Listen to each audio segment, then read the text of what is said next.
right, my friends are here, and they have decided that the task that they want to take on is getting the chicken coop ready for the chickens.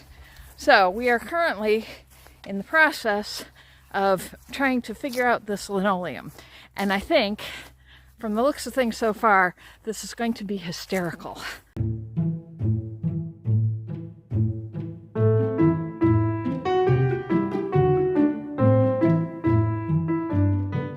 All right, so the plan is we're going to put this linoleum down on the floor to protect it from the chicken manure and whatnot, and up the sides a little bit so I can use a deep litter bedding method. And then on this wall here, I'm going to cut a hole for an automatic chicken door, so it will open up on its own when the sun comes up and close again in the evening, so I don't have to be here to let them in and out, so I don't have to worry about predators getting at them, theoretically, if they're smart enough to come inside. So, so what we're doing right now is we're going to measure the insides, and we're measuring the linoleum and to see how well it fits and what directions we need to put it in. It's not wide enough to go the full length of the inside of the shed, so we're going to have to do it so that it folds. So that's what we're working on right now.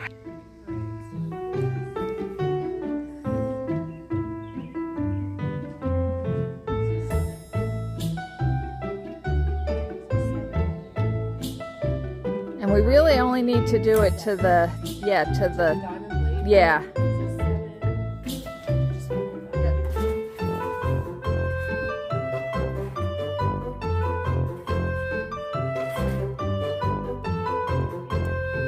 So the length is good, but the width is garbage. Right, the length is good.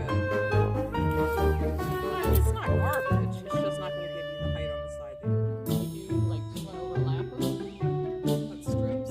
Yeah, we could edge them. Or we could cut it flat and just do like a 1 foot strip all the way around.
It looked like there was a lot more Right. up the wall on this side. But this way you only have to do up one wall. Yes. So look.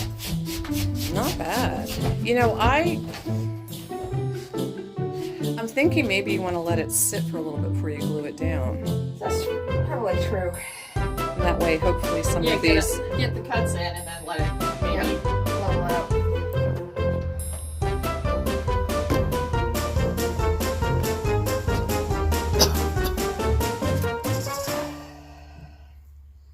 You're looking displeased. No, I'm looking thoughtful. Do I cut this way or do I cut this way? Oh, to go. Well, if you're gonna, are you gonna be black? I mean, you might as well just block off all the gaps if you can. Yeah. I'm going to come in and take a look at that. Okay. Down more.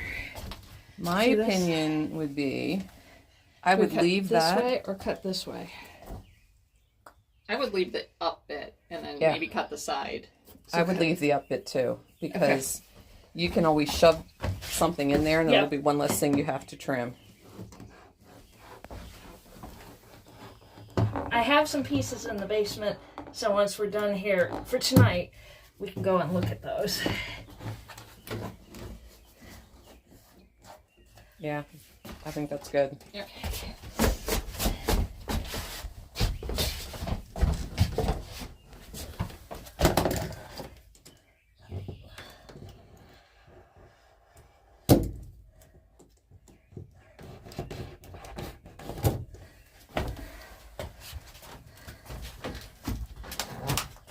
Nice. You just have to trim across the diamond plate. You coming in? What do you think? Can't but. All right. Not bad. So that was not as bad as it would have been if I was doing this all by myself. So Deb and Nikki, thank you both very much. We decided we're going to let it sit overnight, give it a chance to settle, and then we'll come out tomorrow and glue it down. And there's gaps where these posts meet the floor. So we're going to try and find, I've got all those 1x and 2x in the basement. So we'll see what we need to squeeze in there, and then we can cut them down and wedge them in before we get everything glued in place. But, so that's 70% of the job done. Because now we just have to glue it and put the door in, and we're golden. Well, you gotta cut the door, but. Yeah, that's not hard. So Deb has decided that another priority that needs to get done tonight is we need to get the rose bushes planted. So we're going to plant the rose bushes. When I have company, I'm happy to let them work and do whatever it is that they want to do. And this is what Deb wants to do, so let's get these roses planted. So what we're going to want to do is branding a hole right in the post. We can adjust the arch as we need to. I can even take it out if we really need to. So basically, you start.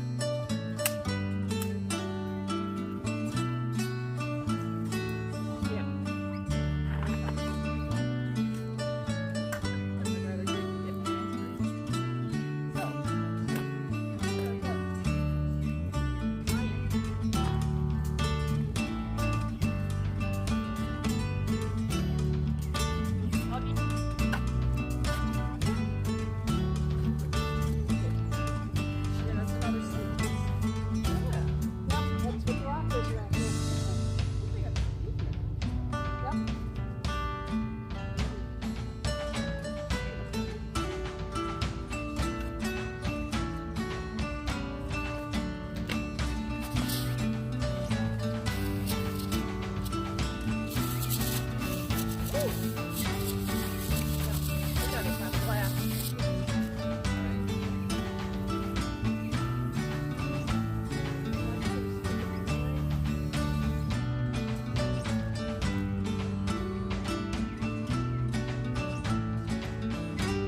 I'll be right back with the bucket.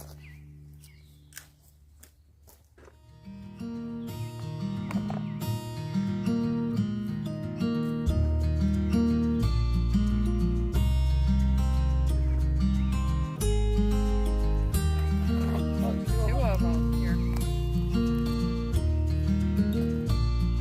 Oh my God.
Next project is processing meat. I still have all of that beef from the other day, and I just picked up 40 pounds of boneless chicken thighs.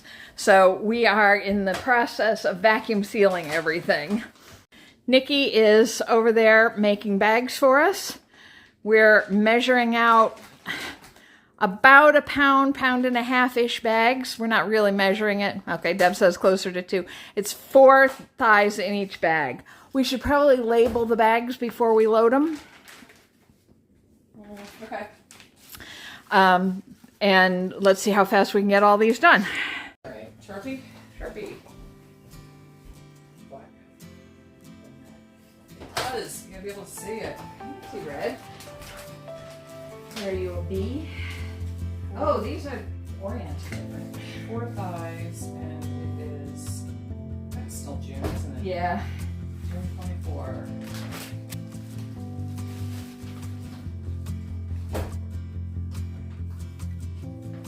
Shower. 2.7. All right, I was wrong.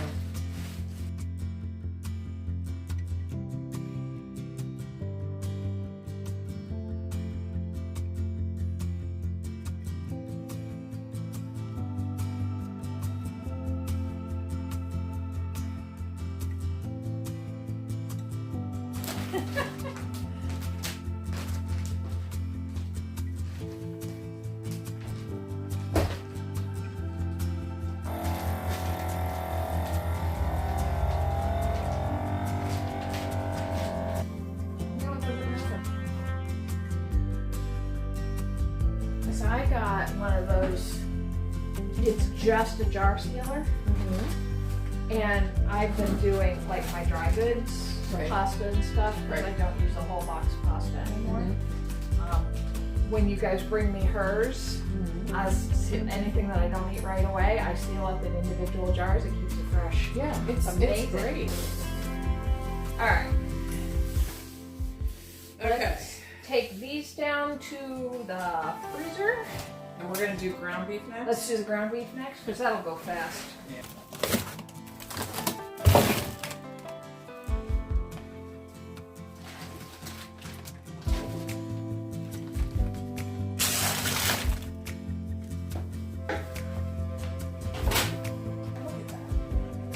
You're good. Give it those markers.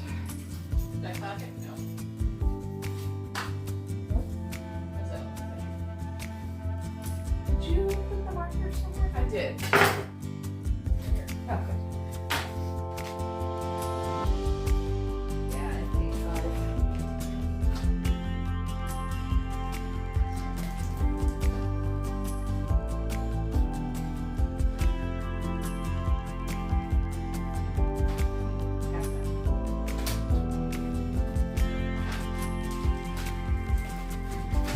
That's your job. Nope.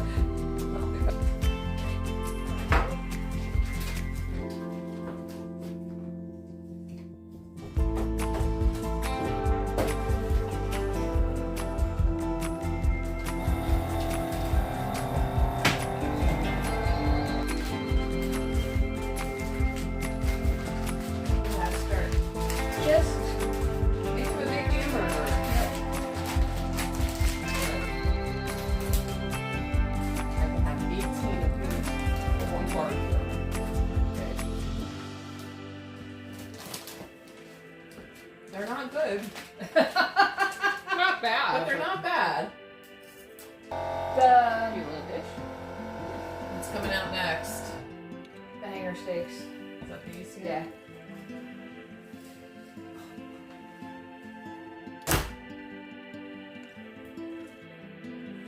These didn't leak.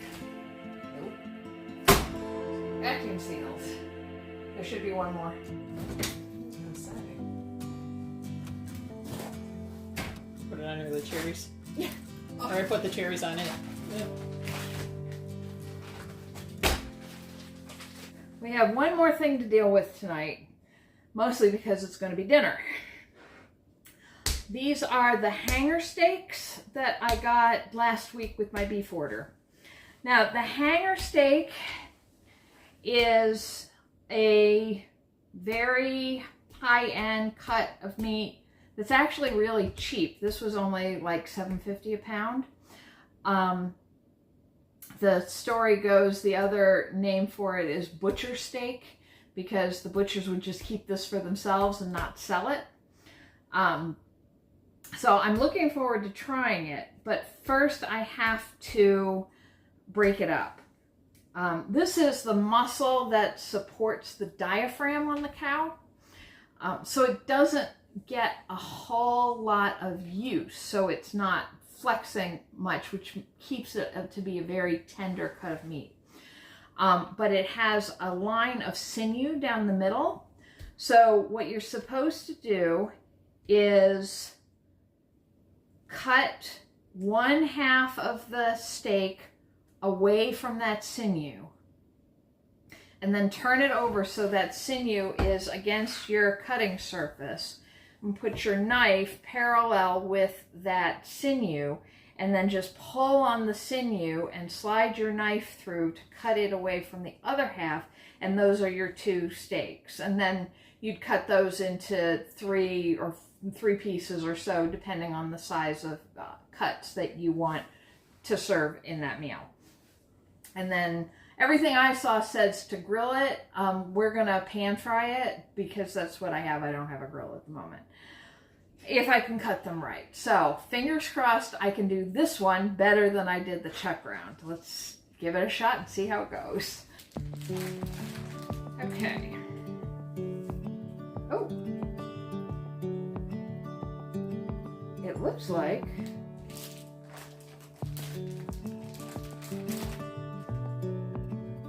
oh no, okay. All right.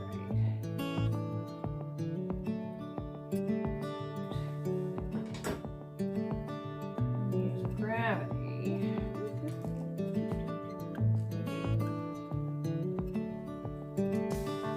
Maybe not.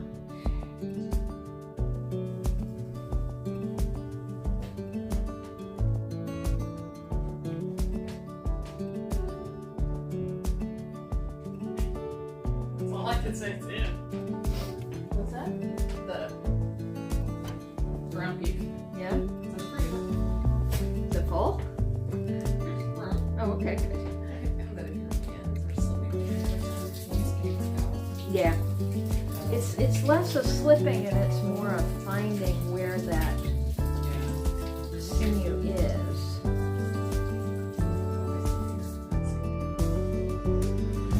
Follow the line of this sinew.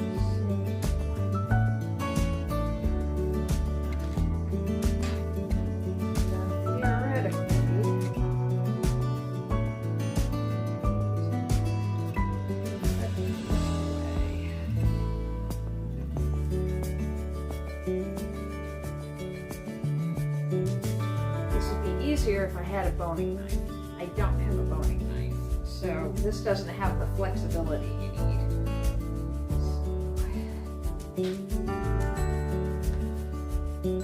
So it's not going to be as clean, but it'll do.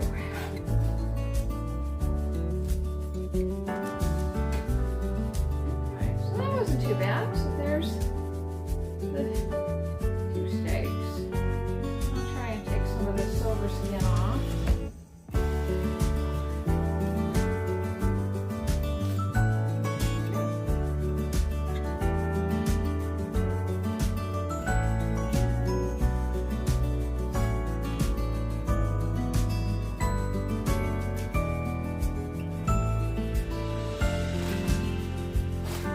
Did you say an alligator with a knife in its mouth?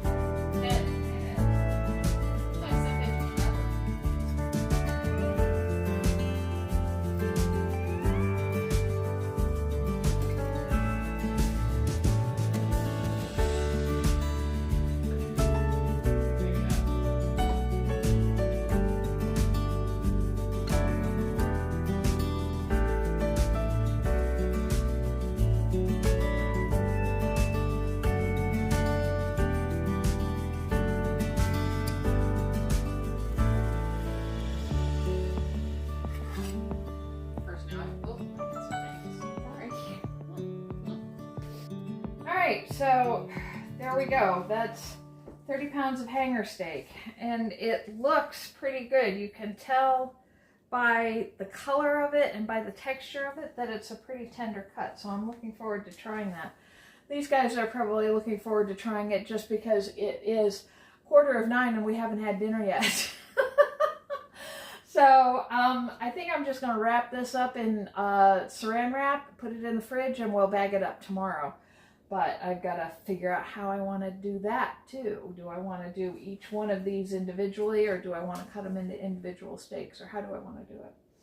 But this one, a lot better than the chuck roll.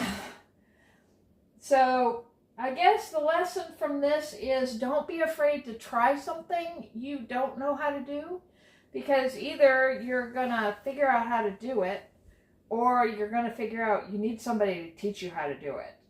And I'm pretty confident doing these hanger steaks, and depending on how it turns out, I may get these again. The chuck roll, not so much. I definitely need somebody to teach me how to do that. But that's it for meat. My next big meat order is I have seafood coming next month. Not a lot. I got some salmon, and did I get the scallops? I'm not sure. I think I got one other thing, but I don't remember what. Oh no, I got the shrimp. And that won't be as hard to pack up, and certainly not the level of butchery that I've had to deal with here. Deb saved me from making a big mistake. I was going to just throw out all the sinew and silver skin that I took off of these, but she chided me, and so they're going to go in a bag in the freezer, and I still have a bunch of beef bones in the basement, so I'll turn that all into beef stock the next time I need to be canning something up. So I hope you learned something. I hope you learn not to do what I say. Get your own education on things, but don't be afraid to try things. And I hope you'll come back next time and see what we get up to tomorrow as we get to go do sightseeing stuff. So have a great night, everybody. Bye.